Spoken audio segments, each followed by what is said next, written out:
إن الحمد لله نحمده ونستعينه ونستغفره ونعوذ بالله من شرور أنفسنا وسيئات أعمالنا من يهده الله فلا مضل له ومن يضلل فلا هادي له وأشهد أن لا إله إلا الله وحده لا شريك له وأشهد أن محمدا عبده ورسوله صلى الله عليه وسلم.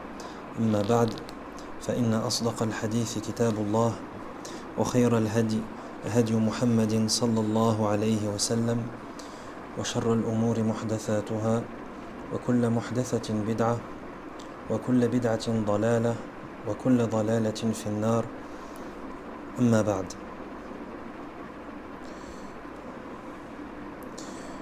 Donc on continue par la permission d'Allah subhanahu wa ta'ala et son aide la lecture du livre du grand savant, l'imam, l'érudit, la sommité Ibn al-Qayyim rahimahullah ta'ala. Et nous étions toujours occupés à lire à partir de son livre Ad-Da'u wad-Dawa, dans laquelle l'imam rahimahullah parle des méfaits et des conséquences funestes et désastreuses des péchés. Et nous en étions arrivés là où ce que l'imam rahimahullah dit Faslun wa minha anna al-ma'siyah sababun li hawani al-'abd 'ala rabbih wa suqutihi min 'aynihi. L'imam Ibn al-Qayyim rahimahullah dit que parmi les conséquences désastreuses et funestes des péchés, il y a le fait que le péché et la désobéissance, c'est une cause qui va faire que le serviteur va perdre sa valeur chez son Seigneur. C'est-à-dire que le serviteur, il n'aura plus de valeur chez son Seigneur. Donc ce sera une cause de mépris du Seigneur pour son serviteur. Le fait que le serviteur, il va chuter aux yeux d'Allah subhanahu wa ta'ala. L'imam Ibn al-Qayyim rahimahullah, il mentionne une parole d'Al-Hasan al-Basri. يقول قال الحسن البصري رحمه الله هانوا عليه فعصوه ولو عزوا عليه لعصمهم. الحسن البصري رحمه الله dit que هانوا عليه فعصوه, ils sont devenus méprisables aux yeux d'Allah, فعصوه, et donc ils lui ont désobéi. وَلَوْ عَزُّوا عَلَيْهِ لَعَصَمَهُمْ, et s'ils avaient été honorables, si c'était des gens qui étaient nobles auprès d'Allah, il les aurait protégés. Il les aurait protégés. Qu'est-ce que ça signifie? Al-Hasan al-Basri rahimahullah, il nous dit ici que ce qui cause la désobéissance et le péché, c'est le fait que la personne, elle a perdu sa valeur chez Allah subhanahu wa ta'ala. Pourquoi? Car si la personne était quelqu'un qui avait un haut degré, une grande valeur chez son Seigneur l'aurait empêché de commettre le péché. Et lui aurait fermé la porte vers le péché. Il lui aurait coupé le chemin vers le péché. C'est ça qui nous explique Al-Hasan al-Basri rahimahullah. Il dit وَلَوْ عَزُّوا عَلَيْهِ لَعَصَمَهُمْ. Si c'était des gens qui avaient de la valeur chez Allah, il leur aurait coupé le chemin vers le péché. Donc ça c'est une parole très très très très enrichissante d'Al-Hasan al-Basri rahimahullah, et qui est très très forte, car ça nous fait comprendre que lorsqu'on commet un péché, c'est une preuve qu'on a perdu de la valeur chez Allah subhanahu wa ta'ala. Car si on était honorable et si on était noble auprès d'Allah, on n'aurait pas commis le péché.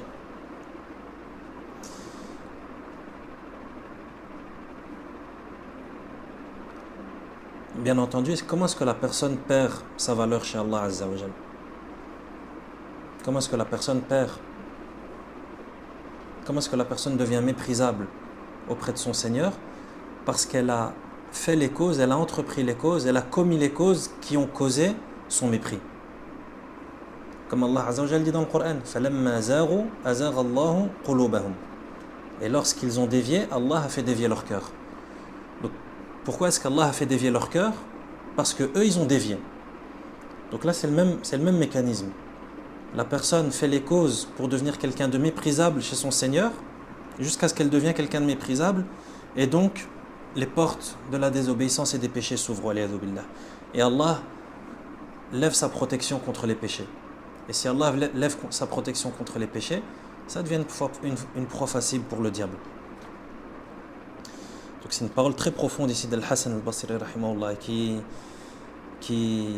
permet de bien voir les choses et de voir les choses claires. C'est que lorsque tu commets un péché, c'est la preuve que tu as perdu ta valeur chez Allah subhanahu wa ta'ala. Donc tu sais ce qu'il te reste à faire. Tu sais ce qu'il te reste à faire pour sortir du péché. C'est de retrouver cette valeur que tu as perdue chez ton Seigneur. Pourquoi? Parce que fondamentalement, ton Seigneur t'a créé avec de la valeur. Et ton Seigneur, il t'a créé comme quelqu'un d'honorable. Ton Seigneur t'a honoré. Comme Allah dit dans le Coran, وَلَقَدْ كَرَّمْنَا بَنِي آدَمَ. Nous avons honoré les fils de Adam. Donc Allah, lorsqu'il t'a créé, il t'a donné une valeur, il t'a donné un honneur, il t'a donné une noblesse. Donc si toi tu ne préserves pas, tu ne sauvegardes pas et tu fais pas attention à préserver ta noblesse et tu la perds et tu deviens quelqu'un de méprisable chez ton Seigneur, tu sais ce qu'il te reste à faire. Retrouve ta noblesse chez Allah et le chemin vers le péché sera obstrué par la permission d'Allah subhanahu wa ta'ala.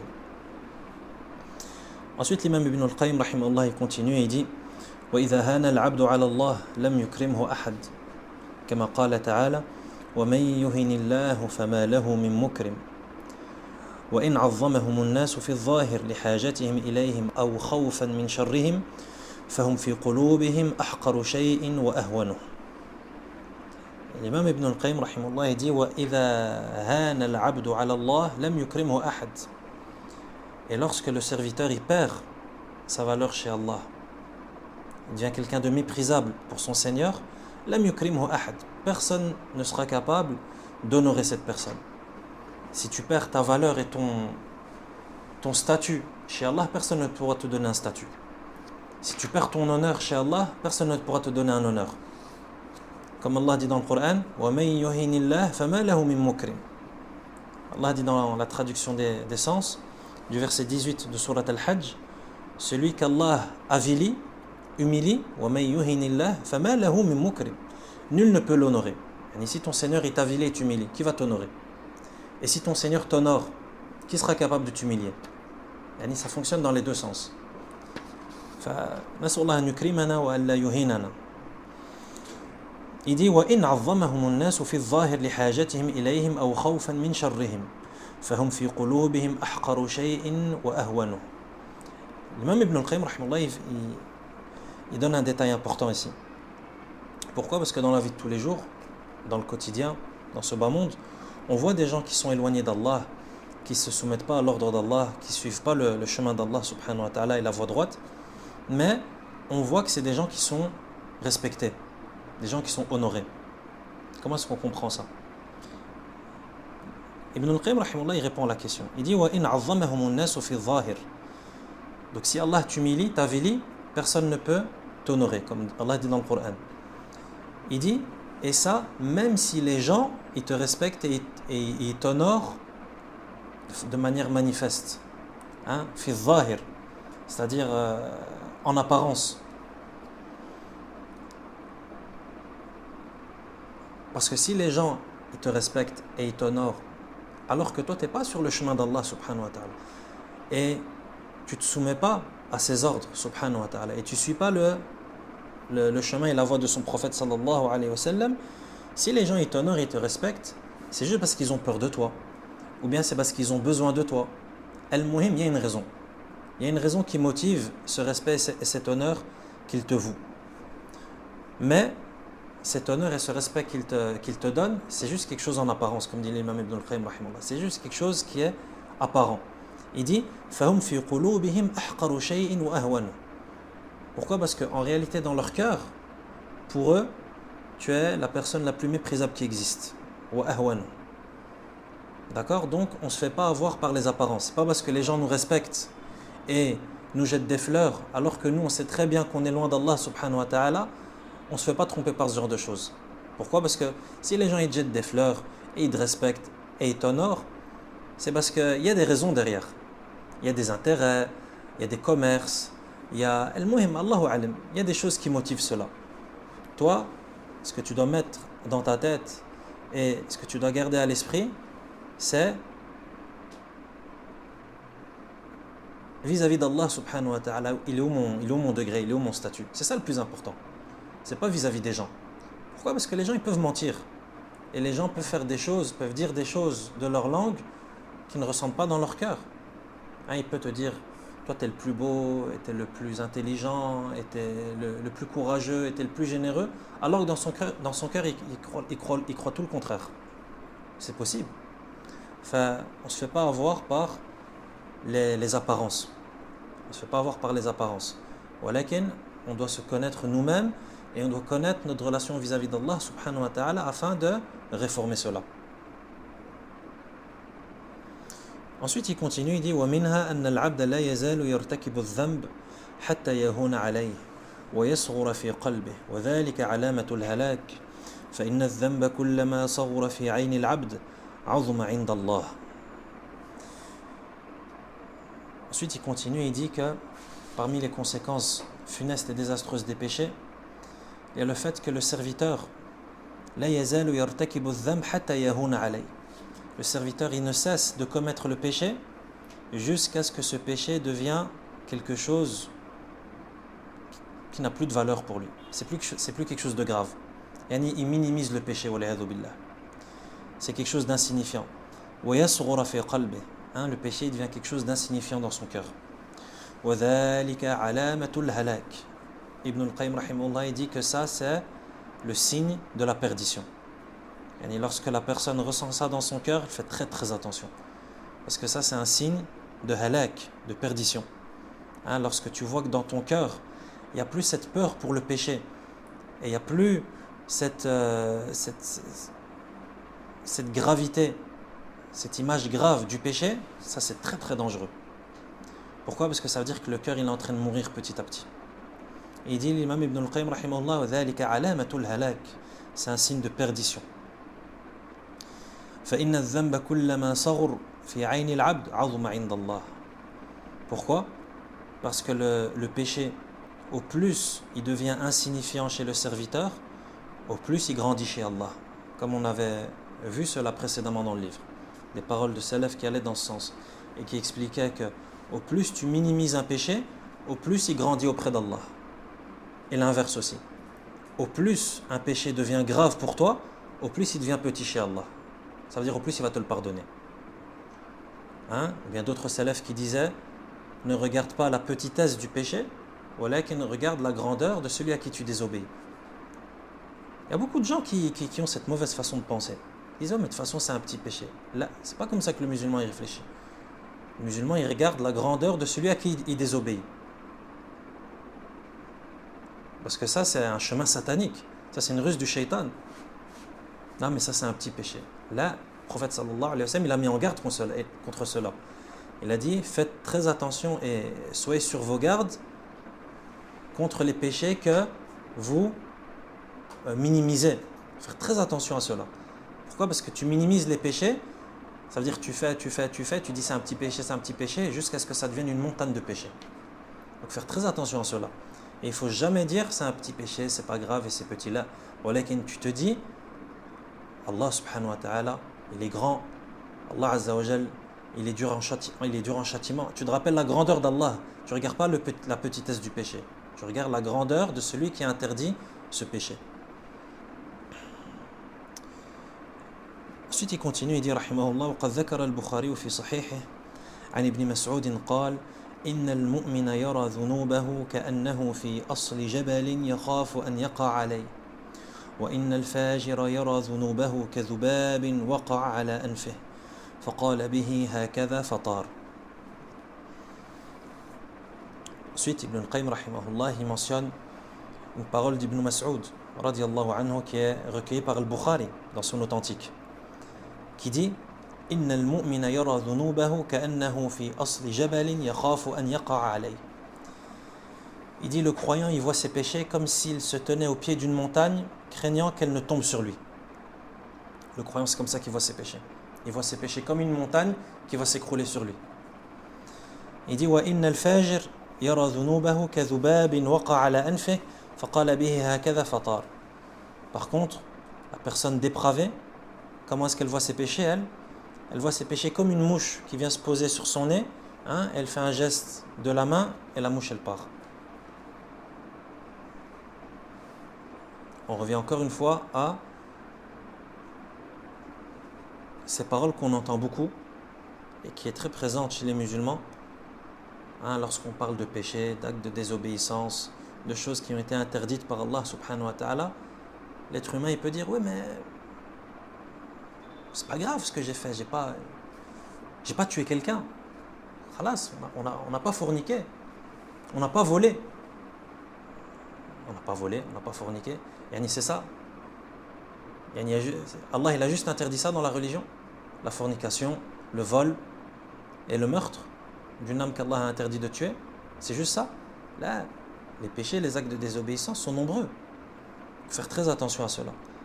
Le croyant, il voit toujours ses péchés comme quelque chose d'énorme qui va s'écrouler sur lui.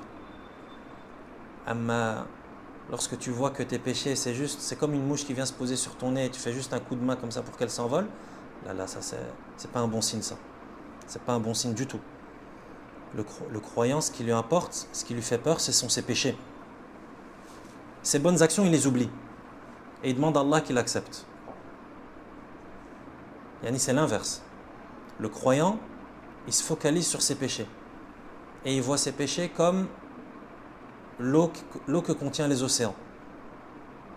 Et ses bonnes actions, il ne regarde même pas. Et il sait qu'il n'a rien fait. Et que ce peu qu'il a fait, yani il est même pas comme il faut. Et il demande à Allah subhanahu wa ta'ala qu'il accepte. Mais l'hypocrite, c'est l'inverse. Ou bien le dépravé, comme a dit l'imam Ibn al-Qayyim, comme a dit Ibn Mas'ud, radiallahu anhu. Dépravé, lui, ses péchés, là, c'est comme une mouche. C'est pas grave, il n'y a rien. J'ai fait, et j'ai prié, et j'ai jeûné, et j'ai fait le hajj, et j'ai fait la umrah. Là. Ensuite, l'imam Ibn al-Qayyim, rahimahullah, il dit Faslun, wa minha anna ghayrahu min an-nas wa ad-dawab يعود عليه شؤم ذنوبه فيحترق هو وغيره بشؤم الذنوب والظلم. L'imam Ibn al-Qayyim rahimahullah dit que parmi les autres conséquences funestes des péchés, il y a le fait que les gens et les animaux subissent le malheur des péchés. Yani les péchés qui ont été commis par la personne désobéissante. Ce qu'on appelle en arabe shu'mu al-ma'siyah. Shu'mu al-ma'siyah, c'est-à-dire le malheur du péché. C'est-à-dire que lorsque quelqu'un commet un péché, parmi les effets néfastes de ces péchés qui ont été commis, c'est que le malheur engendré par ce péché, ça va toucher autre que lui également. Ça ne va pas juste le toucher lui. Il dit il dit donc non seulement il en pâtit, c'est-à-dire celui qui désobéit à Allah, il en pâtit, mais il en fait pâtir les autres en raison du malheur des péchés et de l'injustice. Donc ça veut dire c'est comme si c'était le malheur des péchés, c'était quelque chose qui se répand.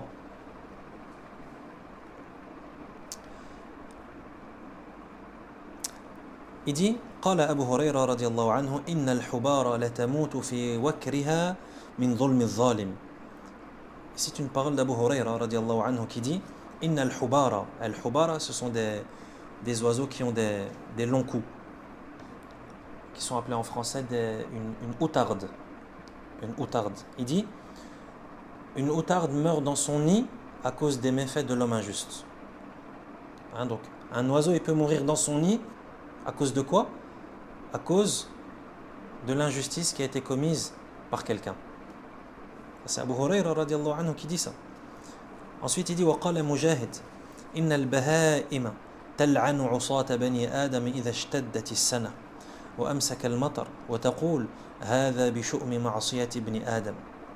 Ensuite il mentionne une parole de Mujahid rahimahullah qui dit que al-bahaim, c'est-à-dire les animaux, le bétail, maudit les désobéissants parmi les fils de Adam lorsque l'année elle est difficile et elle est sans pluie, lorsqu'il y a une année de sécheresse. Et le bétail dit, cela est dû au malheur des péchés du fils de Adam. Donc al-Baha'im, les animaux, ils maudissent les désobéissants parmi les fils de Adam lorsqu'il y a une année de sécheresse et lorsque la pluie elle arrête de tomber. Et ils disent que cette année, la sécheresse là qu'il y a et l'interruption de pluie, c'est dû à quoi? C'est dû au malheur des péchés de fils de Adam. Comme ça a été vu précédemment dans le livre également, que les péchés ça cause la sécheresse. Enfin, même les animaux maudissent ceux qui commettent des péchés. Ensuite il dit وقال عكرمة دواب الأرض وهوامها حتى الخنافس والعقارب يقولون منعنا القطر بذنوب بني آدم.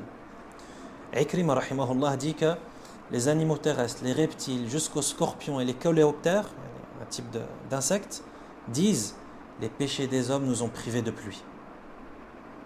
Ensuite Ibn al-Qayyim rahimahullah il conclut et dit فلا يكفيه عقاب ذنبه حتى يبوء بلعنة من لا ذنب له.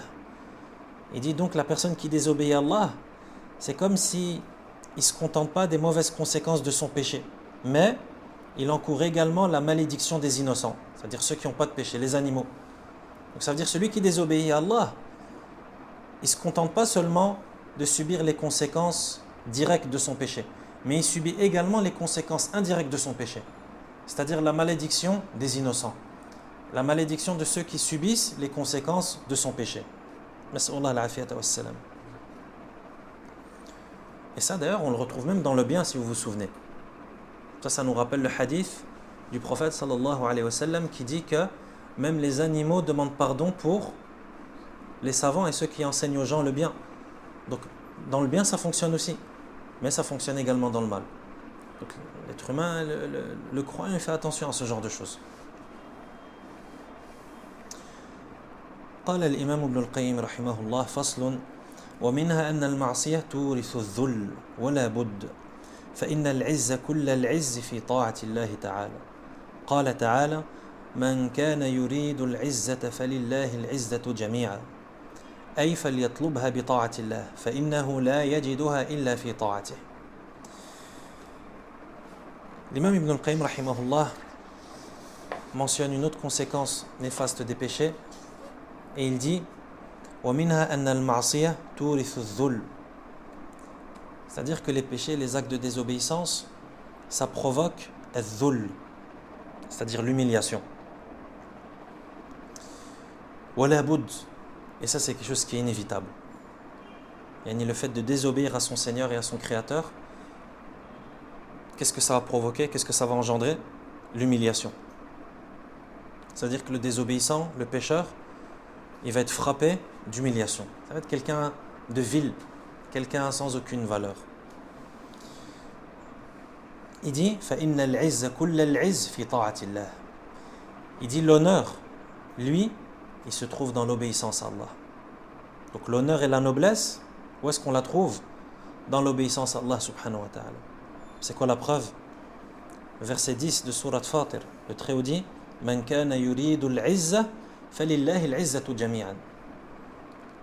Dans la traduction des sens, celui qui recherche al-izza, la puissance, l'honneur, فَلِلَّهِ الْعِزَّةُ جَمِيعًا. Alors la puissance tout entière appartient à Allah subhanahu wa ta'ala. L'imam Ibn al-Qayyim rahimahullah il dit, c'est-à-dire فَلْيَطْلُبْهَا بِطَاعَةِ اللَّهِ.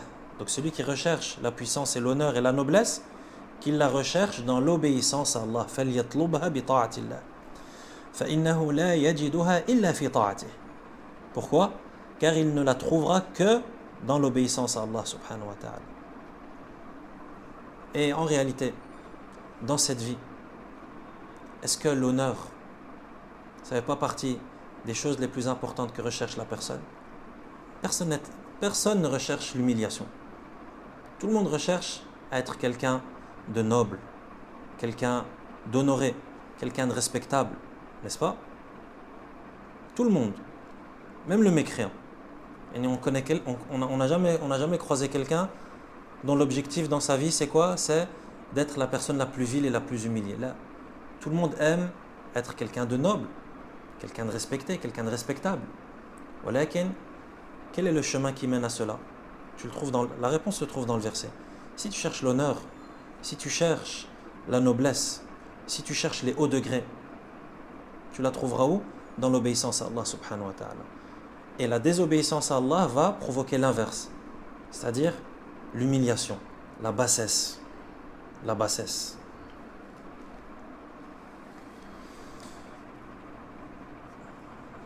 وكان من دعاء بعض السلف اللهم أعزني بطاعتك ولا تذلني بمعصيتك.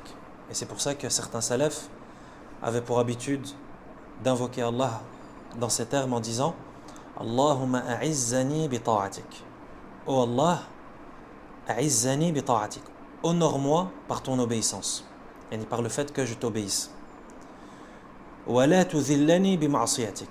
Et ne m'humilie pas par ta désobéissance, c'est-à-dire par le fait que je te désobéisse. Donc, on se doit de demander à Allah cela, c'est-à-dire qu'il nous accorde le fait de lui obéir, car c'est le seul moyen d'être quelqu'un de noble, quelqu'un d'honorable. Et on demande également à Allah de ne pas nous humilier par le fait de lui désobéir.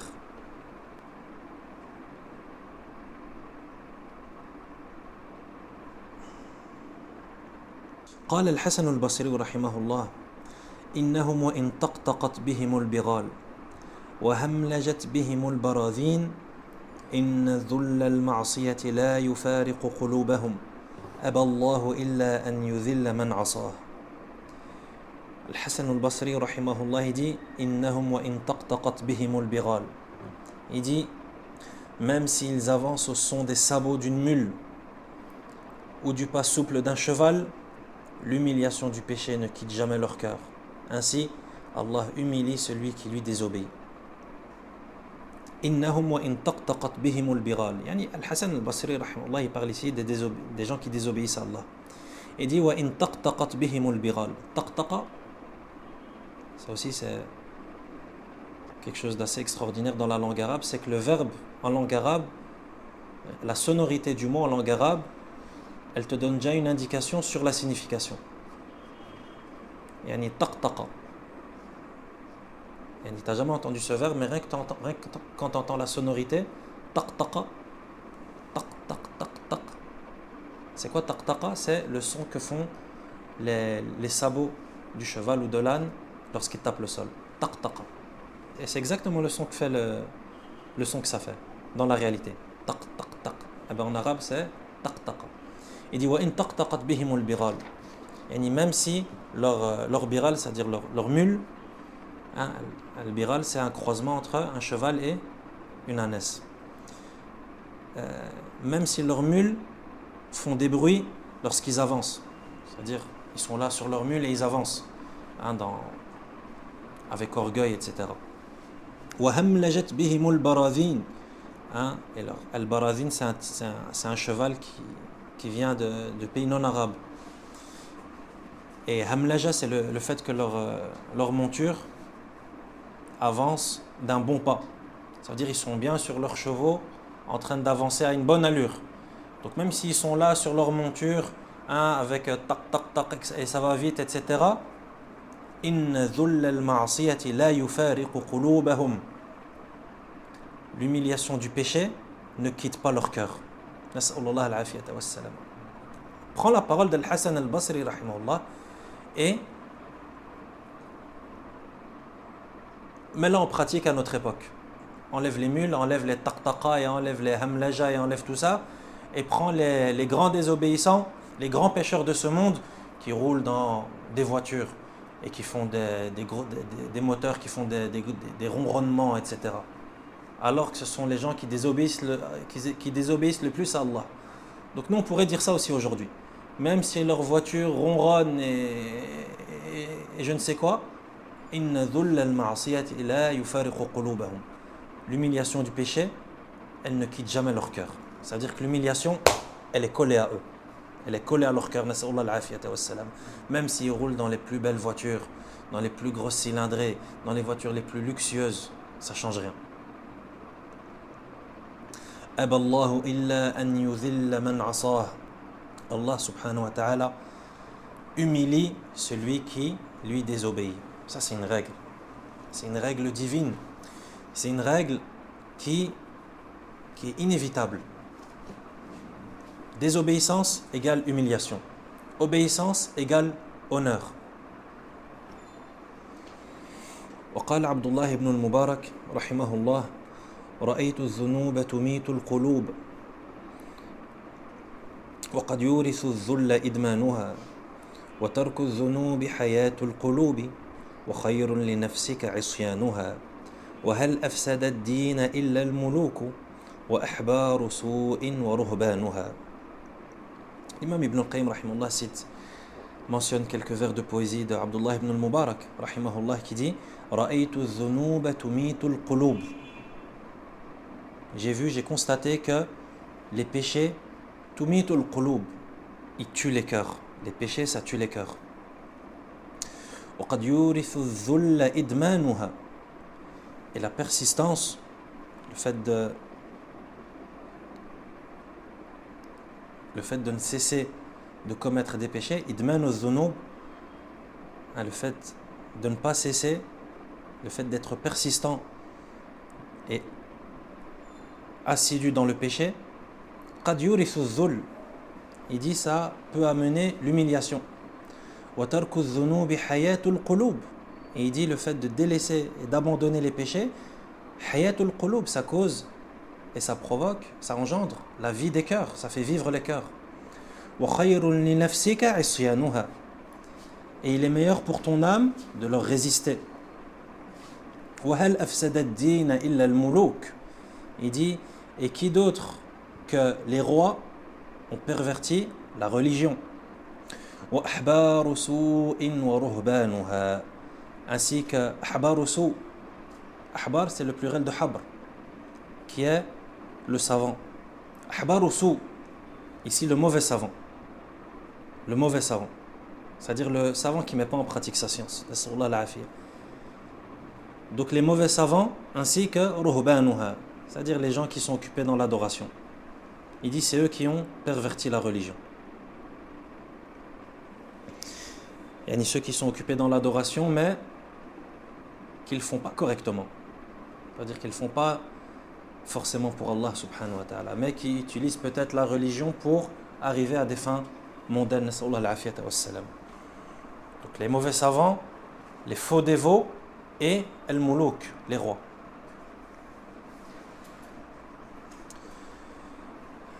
Car comme vous le savez, le fait d'avoir le pouvoir, c'est quelque chose de très dangereux. Et le fait d'avoir du pouvoir, c'est une très très grande tentation pour l'être humain. Voilà pourquoi l'imam Abdullah ibn al-Mubarak mentionne les rois ici. Les rois, c'est-à-dire ceux qui ont le pouvoir. Parce que lorsque tu as un pouvoir, lorsque tu as une autorité, ton cœur il peut dévier. Pourquoi? Parce que c'est une grande tentation. Voilà pourquoi les compagnons radiallahu anhum n'aimaient pas avoir, ne cherchaient pas les responsabilités. Et ils ne cherchaient pas le leadership. Pourquoi? Parce que c'est une grande responsabilité premièrement. Et deuxièmement, ça peut être une tentation pour ton cœur. Et ton cœur peut dévier à cause de cela, à cause de sa faiblesse.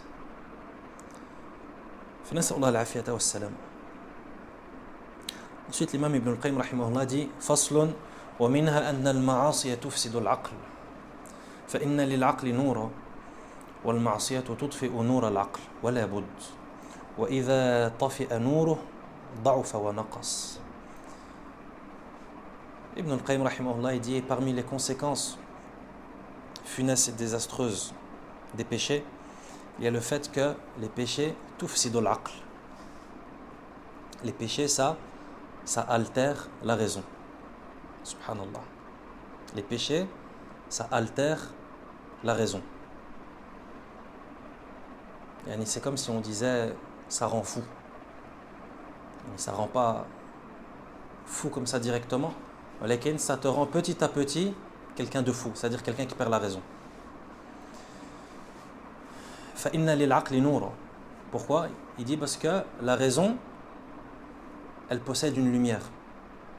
وَالْمَعْصِيَةُ تُطْفِئُ نُورَ الْعَقْلِ.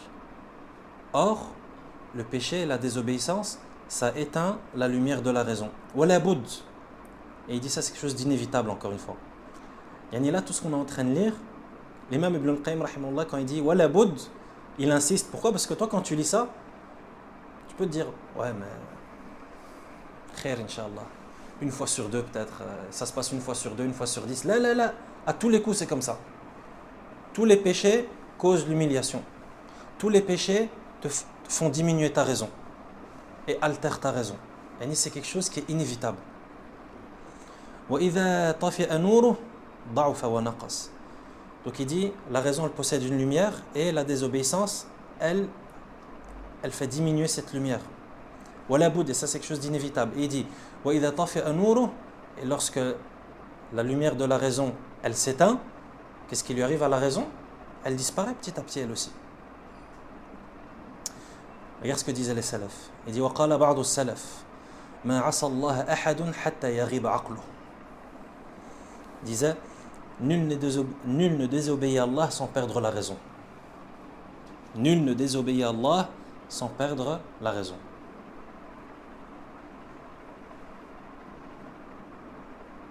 Elle est déjà tombée dans ton esprit, celle-là? L'imam Ibn al-Qayyim, rahimahullah,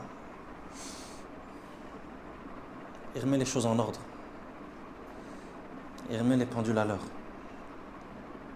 Sur base du Coran et de la Sunna.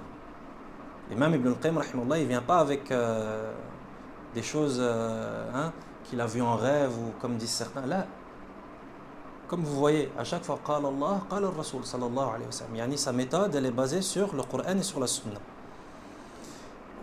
Il dit quoi? Il dit قال بعض السلف. Certains salafs disaient personne ne désobéit à Allah sans qu'il ne perde la raison. Pourquoi? L'imam Ibn al-Qayyim va expliquer, il va dire, et il dit وهذا ظاهر. Et il dit ça c'est quelque chose d'évident. فإنه لو حضره عقله لحجزه عن المعصية. Pourquoi? Parce que celui qui désobéit à Allah, si sa raison elle était présente, si sa raison était avec lui, il n'aurait pas désobéi à Allah. Pourquoi? وهو في قبضة الرب تعالى وتحت قهره. Pourquoi? Parce que lui, lorsqu'il désobéit à Allah, il se trouve entre les mains d'Allah, c'est-à-dire Allah fait de lui ce qu'il veut. وتحت قهره, il est sous la domination d'Allah. وهو مطلع عليه, son Seigneur le voit. وفي داره وعلى بساطه, et celui qui commet le péché, il se trouve chez qui? Dans le royaume de qui tu trouves? D'Allah subhanahu wa ta'ala. Wa ala bisatih. Yani littéralement dans le tapis d'Allah, yani sur la terre d'Allah subhanahu wa ta'ala. Voilà pourquoi certains, il me semble que c'était Ibrahim ibn Adham rahimahullah, à qui on avait posé la question, yani, donne-moi un conseil pour que j'arrête de désobéir à Allah. Et parmi les choses qu'il a conseillées, il lui a dit, est-ce que tu peux désobéir à Allah hors de sa propriété, hors de son royaume? Il lui a dit non. Il lui a dit alors arrête de désobéir. Et tant que tu te trouves dans la propriété d'Allah, ne désobéis pas au maître. Yani c'est ça qu'il dit. Yani toi tu es dans le royaume d'Allah. Tu es dans la propriété d'Allah subhanahu wa ta'ala. Tu es dans sa possession subhanahu wa ta'ala. Yani la terre ne lui appartient pas. Les cieux ne lui appartiennent pas. On n'est pas dans son royaume. On n'est pas chez lui. Et tu désobéis à Allah chez lui. وهو في داره وعلى بساطه, يعني sur son tapis. وملائكته شهود عليه ناظرون إليه. Et ces anges à Allah, ils te voient et ils sont témoins de ce que tu fais. وواعظ القرآن ينهاه. Et le Coran te dissuade de commettre ce que tu es en train de faire. وواعظ الإيمان ينهاه. De même que ta foi, elle t'interdit de faire ce que tu es en train de faire. وواعظ الموت ينهاه. Ainsi que la mort. La mort, elle te dissuade. La mort, elle peut frapper à n'importe quel instant. Donc la mort, elle est aussi là en tant que dissuasion. وواعظ النار ينهاه. De même que l'enfer, il te dissuade. C'est comme si l'enfer, il te disait, ne commets pas le péché. Pourquoi? Parce que sinon, tu vas rentrer chez moi et tu vas brûler. والذي يفوته بالمعصية من خير الدنيا والآخرة أضعاف ما يحصل له من السرور واللذة بها. Et il dit, et le plaisir qui passe sous le nez de celui qui désobéit à Allah, il est beaucoup plus important, il est beaucoup plus grand et il est beaucoup plus plaisant que ce plaisir qu'il trouve à commettre ce péché. Et toi, quand tu commets un péché, bien entendu, tu commets un péché, il y a un intérêt, il y a un plaisir. L'imam Ibn al-Qayyim, rahimahullah, il dit que ce plaisir-là que tu trouves à commettre le péché, il est infiniment petit à côté du plaisir que tu aurais trouvé à obéir à Allah subhanahu wa ta'ala en ne commettant pas le péché. Il dit, après avoir dit tout ça, ça veut dire, celui qui commet le péché, il est sous la domination d'Allah. Allah fait de lui ce qu'il veut. Allah le voit. Il se trouve dans le royaume d'Allah et dans sa maison. Les anges d'Allah sont témoins de ce que fait le pécheur. Et ils le voient. Le Coran l'empêche et le dissuade de faire cela. Sa foi le dissuade. La mort le dissuade également, étant donné que la mort peut survenir à n'importe quel instant. L'enfer le dissuade également. Il dit, et le plaisir qu'il trouve à commettre le péché, il est infiniment petit et il est incomparable à côté du plaisir qu'il aurait trouvé à obéir à Allah subhanahu wa ta'ala et ne pas lui désobéir. Il dit tout cela. فهل يقدم على الاستهانة بذلك كله والاستخفاف به ذو عقل سليم. Est-ce que quelqu'un qui a une raison qui est saine délaisse tout cela et est négligent et ne fait pas attention à tout cela pour commettre le péché? On a compris pourquoi est-ce que le fait de commettre un péché, ça altère la raison? Et c'est pas logique quand tu réfléchis.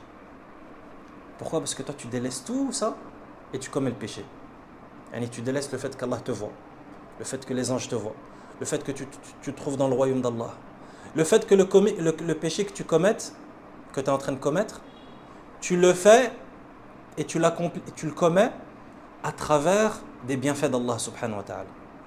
Ça aussi c'est quelque chose qui est très étrange lorsque tu réfléchis. C'est que le péché que tu commets, comment est-ce que tu arrives à le commettre? Avec des bienfaits d'Allah. Et pour commettre le péché, tu n'as pas besoin de respirer. L'air que tu respires, ce n'est pas un bienfait d'Allah. Donc toi, pour commettre le péché, tu as besoin des bienfaits d'Allah subhanahu wa ta'ala. Est-ce que quelqu'un qui a une raison qui est bien en place, une raison qui est saine, une raison qui est en bonne santé, il commet le péché? Là. Donc on comprend que commettre le péché, en réalité, c'est un manque de raison. C'est un peu de la folie.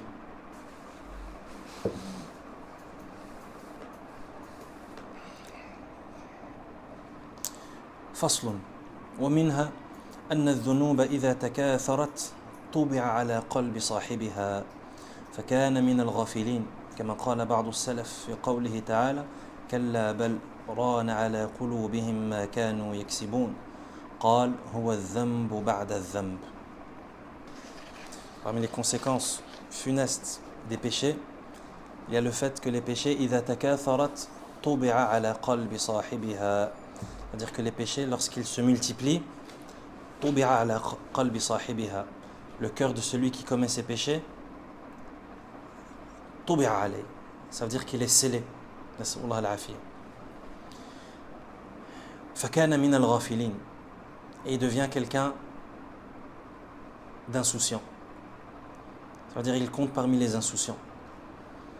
Comme disait un pieux prédécesseur à propos du verset 14 de Surat Al-Mutaffifin, كَلَّا بَلْ رَانَ عَلَى قُلُوبِهِمْ مَا كَانُوا يَكْسِبُونَ. Dans la traduction des sens, non, une rouille recouvre plutôt leur cœur en raison de ce qu'ils commettaient. Un salaf disait en commentaire de ce verset, il s'agit du péché commis à la suite d'un péché. Yani les péchés qui se suivent les uns les autres.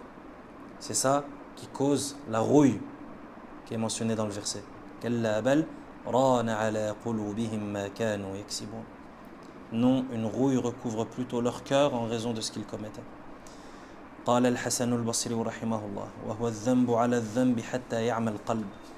Hassan al-Basri rahimahullah dit en commentaire de ce verset, il s'agit du péché commis à la suite d'un autre péché jusqu'à ce que le cœur devienne aveugle. Pourquoi? Parce que les péchés, lorsqu'ils se multiplient, lorsqu'ils se prolifèrent et lorsqu'ils augmentent, en fin de compte, qu'est-ce qui se passe? Le cœur, il devient aveugle. Pourquoi? Parce que les péchés, ils viennent mettre des couches sur le cœur. Comme a dit le prophète sallallahu alayhi wa sallam, des points, des points, des points, des points, jusqu'à ce que le cœur, il devient entièrement recouvert. Waliyadhu billah. Toi, si on met un voile devant tes yeux, est-ce que tu peux voir? Tu ne peux pas voir. C'est la même chose avec le cœur. Les péchés, ils viennent voiler le cœur, jusqu'à ce que le cœur devienne aveugle, jusqu'à ce que le cœur perde sa clairvoyance. Est-ce que le cœur voit? Non, le cœur voit. Le cœur voit avec al-basira, la clairvoyance. Et qu'est-ce qui te permet de faire la distinction entre le bien et le mal? C'est ton cœur. Donc si ton cœur il devient aveugle, comment est-ce que tu fais la distinction entre le bien et le mal? Tu ne pourras plus. Et c'est ce qu'on voit. C'est ce qu'on voit.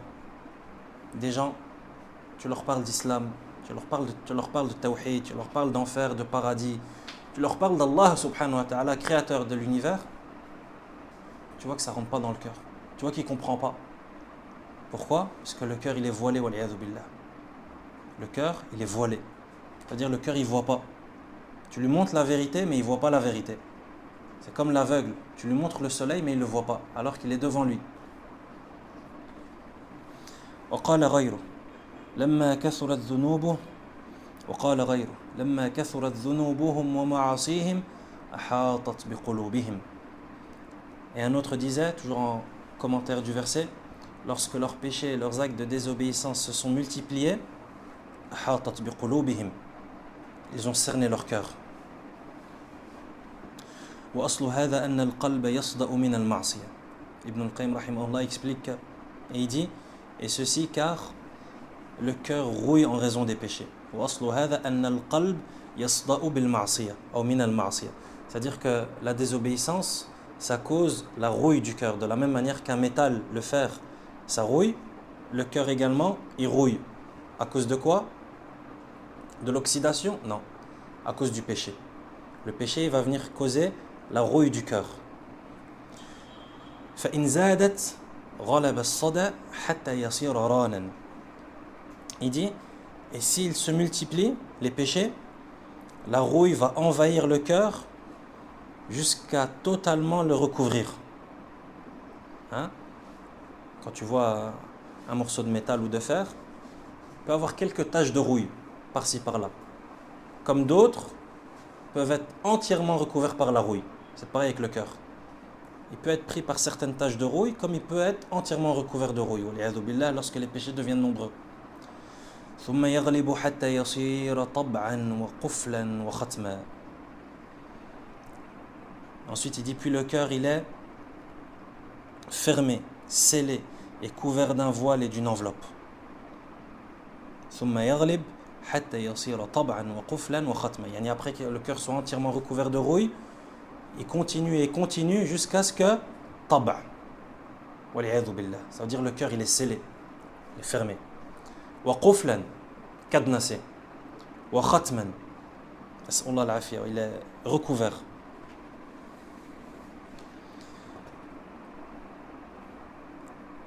فيصير القلب في غشاوة وغلاف. فإن حصل له ذلك بعد الهدى والبصيرة انتكس فصار أعلاه أسفله فحينئذ يتولاه عدوه ويسوقه حيث أراد. Il dit, et s'il en arrive là, c'est-à-dire lorsque le cœur il est fermé, il est scellé, il est couvert d'un voile et d'une enveloppe, et s'il en arrive là, après la guidée et la clairvoyance, c'est-à-dire après avoir connu la guidée et la clairvoyance, le cœur il arrive à ce stade-là de rouille et du cœur qui est fermé, qui est scellé, qui est couvert d'un voile, il dit, qu'est-ce qui lui arrive le cœur? Il tacasse, il chute, et il se retrouve sans dessus-dessous, c'est-à-dire ce qui était en haut devient en bas. Et à ce moment, son ennemi s'empare de lui. À ce moment-là, Shaitan il fait de toi ce qu'il veut. Pourquoi? Parce qu'il n'y a plus de protection d'Allah subhanahu wa ta'ala. Allah Azza wa Jal, il n'y a plus de protection. Tu n'es plus dans ta citadelle. Tu n'as plus de citadelle. C'est-à-dire l'ennemi il vient, il fait de toi ce qu'il veut. Son ennemi s'empare de lui pour le mener où bon lui semble. نسأل الله العافية والسلامة. نسأل الله عز وجل أن يعزنا بطاعته وألا يذلنا بمعصيته. وصلى الله وسلم على نبينا محمد وعلى آله وأصحابه أجمعين وآخر دعوانا أن الحمد لله رب العالمين.